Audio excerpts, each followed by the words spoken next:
He injects into his trauma. The last 500 years and 5 seconds flash by in chemical romance coursing his blood, his veins, his stomach pains and palms. Touches his bad blood like the priest that touched his childhood, that couldn't be purified by holy water, turned it red and reminded it that it too was stolen from the sacred rivers and land of the swampy Cree. This was my grandfather. This was me. It was my aunties Teresa, Juliette, Marie, my uncles Furman, Harry, and Lou. It was Tina Fontaine, Colden Bushy, Chenny Wenjack, Pocahontas. It was you. And all the stolen souls found across that fractured map of separation, labeled as borders, a figment of their imagination, a knockoff of our creation story.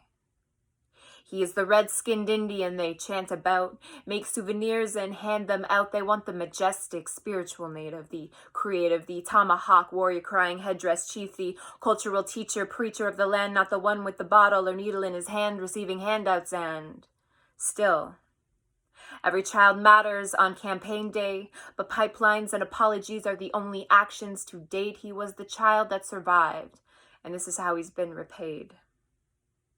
Except sorries are not currency. In his culture, you can't repay or own him. You owe him more than an apology. And they identified him as number 154, had it tattooed under his sock, native name erased from memory, vocabulary, walks this street, this block, this 150-year-old country searching for that rock. Rock bottom is his resting spot. Shkode was his name, because they knew he'd have a fire in his throat, would need to spit up his truth, let it burn. Little boy, pained and hurt by all the times they told him he'd burn in hell if he didn't clean off the dirt. The brown. And they told him, repent, but they put fire water down his throat, and he's been in hell ever since. This beautiful land, we claim our freedom and pride ourselves in diversity, at the expense of his freedom and because of his diversity. This country's existence relies on these children's lack thereof. Their backs, a history so bad an unswept rug is burdened with its truth. And stamped reconciliation. But how do we reconcile a relationship that wasn't there to begin with? God knows you're tired of hearing sorries. So with that I pray, take them home, Creator, take them home. Brown, smoky-eyed babies born in cedar baths and smoke medicine wrapped moose hide and buffalo fur. Take them home, Creator, to the place of 1,000 sunrise ceremonies. Sage and abalone shell dances towards the sun.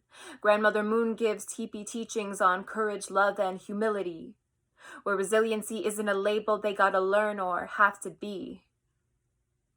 Take them home, where the trap line never ends, skyscrapers and cement never touch. Take them home to the intertribal song. Tiny moccasin, grass dancing, butterflies jump to the drum, connecting Ode to Ike, heart to earth. Make them marvelous leaders in their next lives, Creator, 'cause they're not just Canada's dark history or a shameful chapter. They're the seventh fire the prophets predicted, lifted from the ashes and smashing stained glasses and taking their braids that were chopped off back. They are healing pure love. They are here with us because they are us.